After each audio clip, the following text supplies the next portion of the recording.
Welcome to Breaking Down the Beat with your boy Yali Chi, and we are going to go over Nothing Else that I worked on with my amazing friend Patrick Sado. So that what you heard was just the beginning of the song and pretty much the overall chord progression throughout the song. This one was not as crazy. It was much more of a heartfelt, emotional connection that transpired from God, and I'm bringing it forth to you in a musical form so that way you can understand it. I don't have to preach to you about it, so you know how great God is. Love, compassion, and warmness that He provides for us in our lives, as well as for our mental and our well-being. So starting off with this, the chord progressions that I just played, I use a Rode for this because that was just, there was no other way for me to explain this, but that's just the instrument of selection for this, right? So this is what the Rodes are doing.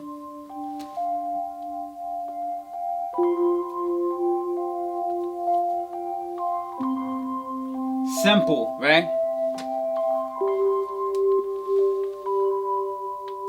As simple as that. That's pretty much the same chords that goes throughout the entire song, right? And then we go to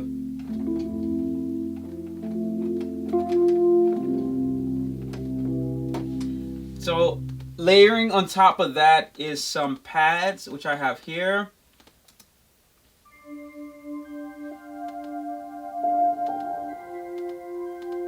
You can hear them. It has this global, universal feel to it. What the pads are used for is ambiance, is to give the atmosphere that you're in this angelic space right now. You're not here on earth. We do that intentionally as producers just to give you that vibe inside of the song. So I have that playing the same chords.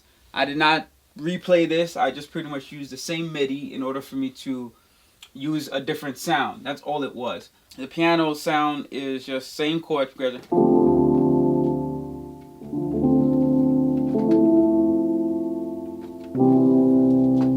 And that's all it is. I use like contact piano for this. The sound originated, it's called the Giant. I'm a bit old school. I like the classic contact complete sounds. So this one very felt just professional. I see why they call it the Giant, because it feels very gigantic. It doesn't feel like a normal piano. It feels like I'm in a big stadium playing out somewhere, and it's capturing that all in here inside of this box. So this pad is very subtle in the song, and it's playing just one note all throughout. I just played the one dominant note all throughout, and it's going from the first bar all the way to the 65th bar in the song. I think, yeah, this song has about 65, 66 bars. This is playing all throughout the entire song. You can't quite hear it because I've tucked it in, but you can feel it, and it's just rumbling throughout the entire song.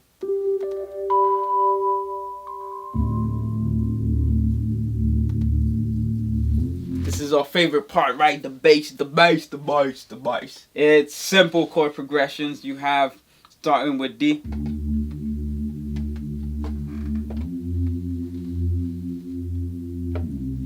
That's all the bass is playing, but I stacked these. So that was the first bass that we have, right? It's just that one. And then the second bass sound that we use is this one right here. It's not as gigantic as the other one. You can't hear it as reverberating as much in the room, but when you stack these two together, it just gives it that oomph. And let me show you what I'm talking about right now, right?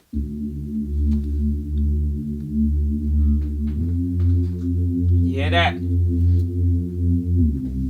But on top of that, we actually needed that sub bass. So I added another sub bass.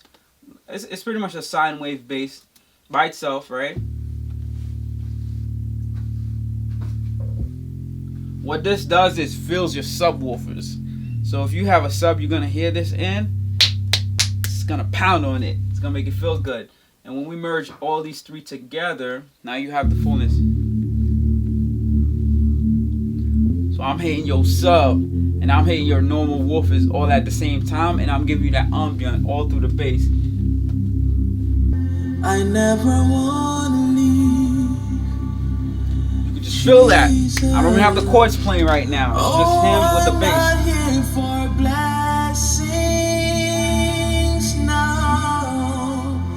Jesus, you don't owe me anything. That was majority of the song, pretty much. There is kind of like a bridge that goes in between the song when he comes here and right there when he says I'm sorry, in terms of progressions changes. The other thing I had on this was right here when he got to the climax of the songs. So this was a little bit different. And I'm going to play it right now. The song went pretty much normal when you finish here. And then we're preparing for the climax. So we softened up right here. We took out the bass and just left the Rhodes and the top end playing. Nothing else will do. I just want you. Nothing else. Nothing else. Nothing else will do. To do this, I just want you. Oh, nothing else. Nothing else. so as you can see why this is part of the climax right here. I went full throttle, make sure it's all hitting. That you feel that in your gut, in your liver, in your heart. It's all in your mind. So to do this, it's done with strings pretty much. So I have my first layer of string here, right? So it's just playing the chords, right? And then we go to F, and then we go to A.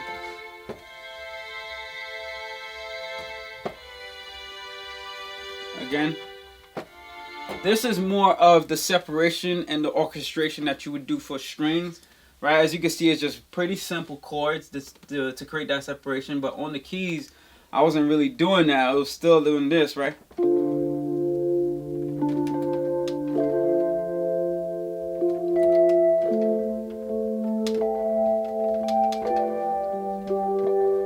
It's a little bit of different voicing, but strings, as I mentioned before, the voicings that you do for them and the way that you arrange them is a little different than keys.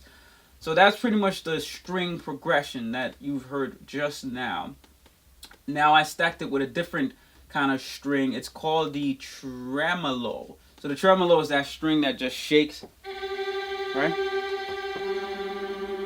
It makes it feel like something is coming. So I stack that with the other strings together so that you have this sound, right?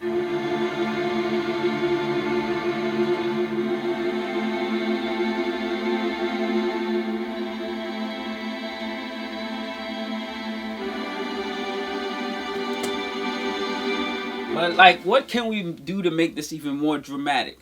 Staccatos, staccatos, staccatos, staccatos. That's the other thing that came to mind. So what I did while that was playing, right, you hear these plucks that was happening. So it's just...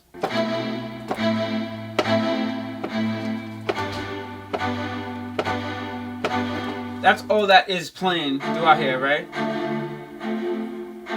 Whenever I do staccatos, I love to merge it with some pizzicato. So pizzicato is those pit sounds. It's the real pluck of the strings that actually happens with viola violin, I think. So let me let you hear it by itself so you know exactly what that is.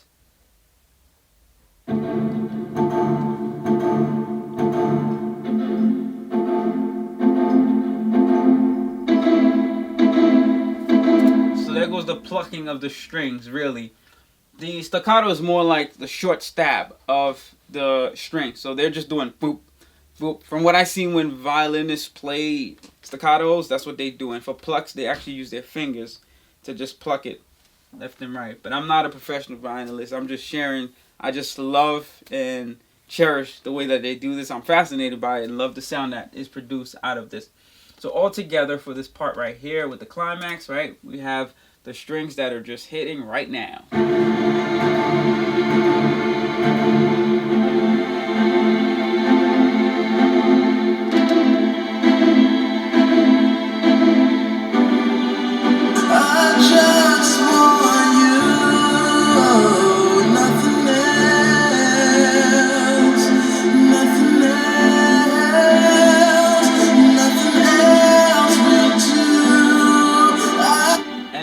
to make it even more dramatic, when he gets right here halfway through, I added another 2 things of strings.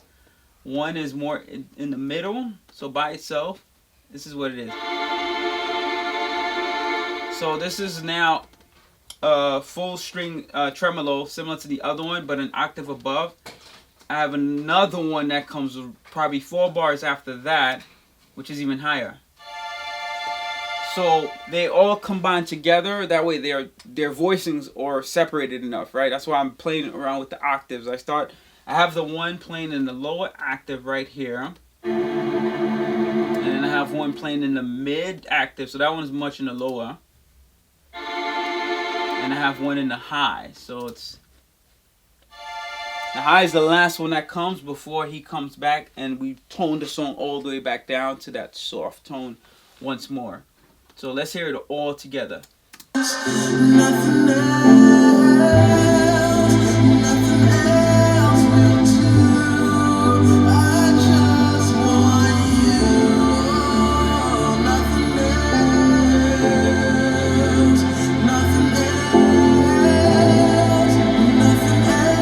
will do. I just want you. Nothing else. Right? So this carries through, and then he softens and drop back down. The last element to this orchestration of the song, I have some vocal samples I had lying around. I purchased previously, and I was just sitting there, and I'm like, I could find something.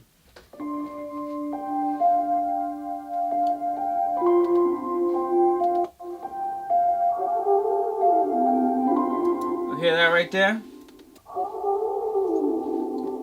So to pull this off, let me strip everything off of this, so that way you guys get a sense of what this sounded like bare naked. Let me mute the reverb. I'll mute the delay. So by itself, this was it, right here. Oh. Right? This is how she sounds. First thing we did, we added some compression, make sure her voice is like much more leveled. Oh. So that way her dynamics are not going up and down as much. That's what compression does. It makes everything feel much more leveled off. Next, we pitch her voice to be different, to be in tune with the song, but further down. That's what you have here. Oh. Actually, we pitched it up first. We pitched it up because I wanted it to sound artificial first, so it feels more like a sample. And then the next pitch I did was pitch it down. So the sound shifter is what I use to pitch this up a few semitones at first to make it sound like very childish. And I did 4 half steps. So that made it in tune in the song. And then I used the ultra pitch to change the format. So the format, the way I play with this, so it is normal wave. It sounds like this, right? That's a normal voice. And then as you start playing with the format, you can make it sound deeper like this. If I bring the format further higher, she's going to sound even more childish. See? You can play with that. But I wanted it to have more of that deeper tone, so that's why I did that here. It makes it feel very soulful. And then we cut off a lot of the frequencies using a cutoff EQ. So I cut the top end and the bottom end. So you can't hear her as much. Because remember, he's singing on top of all this that's going on. And I didn't want them to clash at all. Sometimes I keep it. But for this is the feeling that I actually wanted to be inside of the song. So I cut her tops and the bottoms off. And then the last step is I added reverb 1. Typically, I do not add reverb directly on the channel. But for this one, because of the feel that I wanted, I had to do that.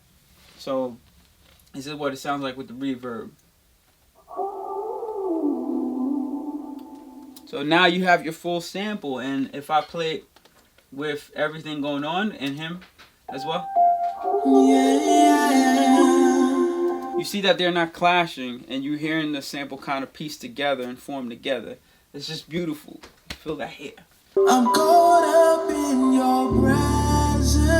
Sample. I just wanna sit here and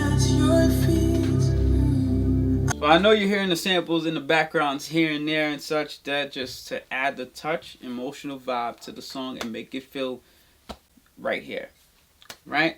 So let's jump into the vocals for a bit. Let me close this down. Here we have the vocal sessions that I worked on with Patrick. Originally, the format I used to piece all this together, I first recorded the instrumental with just piano or Rhodes by itself with no one. And then I tried to find the singers to work with. So when Patrick heard this, he was interested. So I was like, yes. And I liked the samples of other works that he has done. I felt he was the perfect fit for this. So I sent him that. He recorded it in its raw format without all this production that I did to it, to its simplest form. And to let you hear how that sounded like, I'm going to play it for you right now. I'm caught up in your presence. It's Patrick by himself. I just wanna sit here at your feet. I'm caught up in your presence. I just wanna sit here at your feet. I'm caught up in this holy moment. So as you can see, the emotions, feelings were still there before we did all this extra production. Those are just the accents. We are exaggerating what this already had. We're not really building it out that way. That's my process for actually putting this together. He fascinated me with just this. I was already impressed. Fully embedded. You hear the I'm echoes? caught up in your presence. You hear him echoing? I just wanna sit here at your feet. So I had two sets of delays in this. One is more like the slower one. So when he did words like this, right? Caught up in your presence.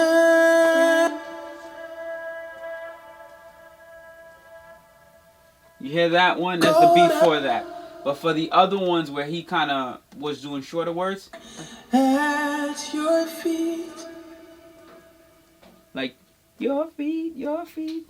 So I had these two delays in and out of the songs depending on what he was doing. And then of course I had to have my ambient delay as well that is filled out throughout the song. It's very subtle. You could barely hear it, but it helps create the feeling of the song. So to do this, I pretty much had a very short one. And let me let you hear it louder so that you can hear what it's actually doing.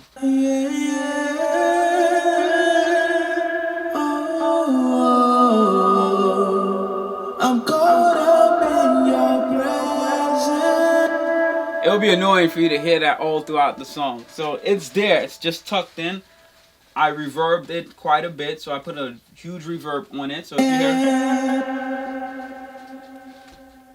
you hear it, like it sounds big and such. But I just tucked it in, so it sounds very low, and you can't hear it, but you can feel it.